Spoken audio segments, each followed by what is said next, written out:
rev up your engines. Today I'm going to talk about the secrets of how to rent cars correctly. Since I do a lot of traveling around the world to learn more about cars, and my wife's retired and she likes traveling period, I do a lot of car rentals all over the place. I've had good experience, bad experience, mediocre experiences, but I'm going to show you how you can have the best experience possible and spend the least amount of money doing it. And my first advice is stay away from really cheap, sleazy rental places. Because when I moved to Houston in 1979, I used to be a mechanic working at this place called Rent a Heap Cheap. I'm not making this up. Truth is stranger than fiction. The guy had a fleet of really junky cars. The average price that he paid for these cars was about $300, but he was the only guy in town that would rent you a car without a credit card. He had a $100 deposit that you had to give him cash when you rented a car. So you can imagine, if the deposit on renting the car was $100, those cars weren't worth much. And he was actually lucky that he wasn't being sued all the time, because he sent cars out, they had bald tires and stuff.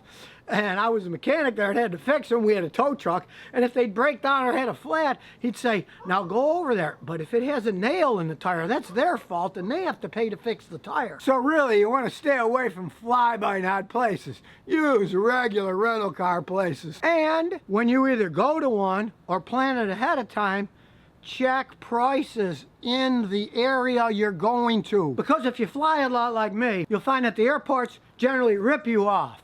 Here's a perfect example. I recently went to Boston, Logan Airport. They wanted $800 to rent a car for 5 days. Of that $800, $200 were taxes and airport consignment fees. So I got out my phone, checked around. Turns out that the same company, Budget Rental Car, would rent me the same car for half that. Instead of $800, it was $400. It was in Cambridge.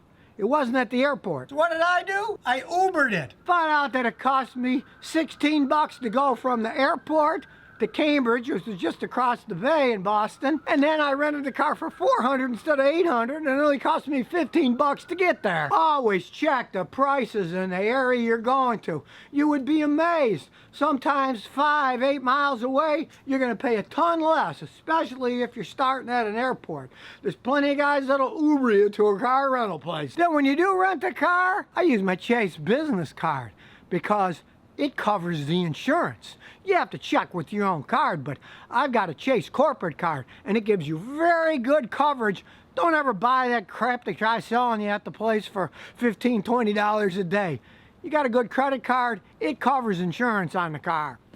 And of course, when it comes to gasoline, don't buy the tank. One, they say, oh, we charge $8 an hour to refill it if you don't. Hey, you can always fill it up on the way back. And realize if you buy the tank, you might bring it back half full. Then you got, what, 10 gallons that you paid for that you never get to use. Just bring it back full. It's not that hard to do.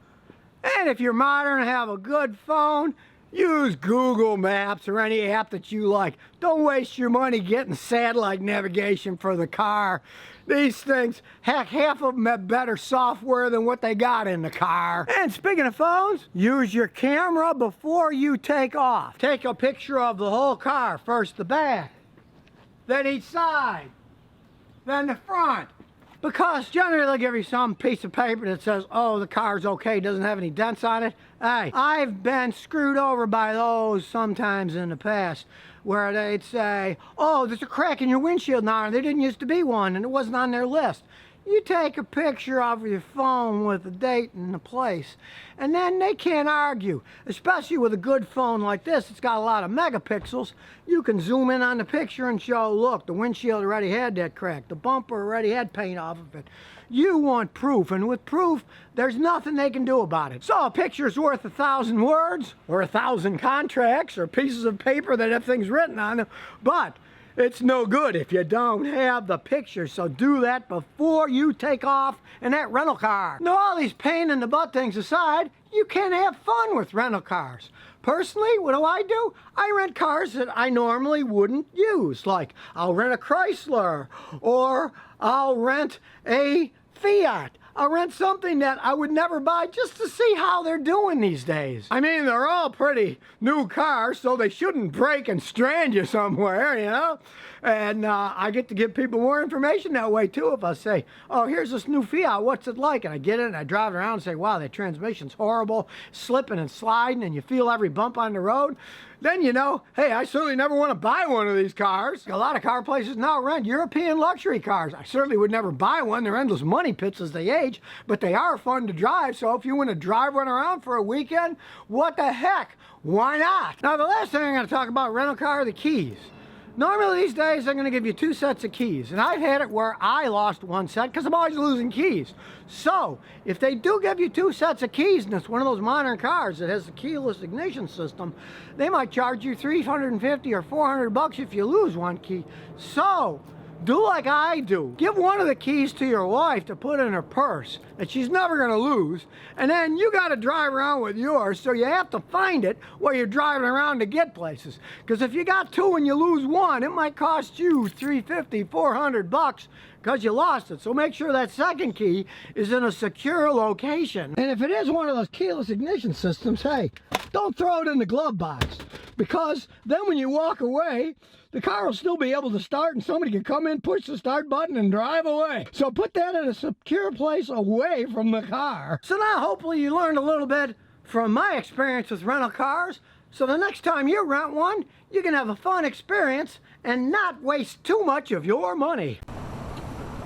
So if you never want to miss another one of my new car repair videos, remember to ring that bell.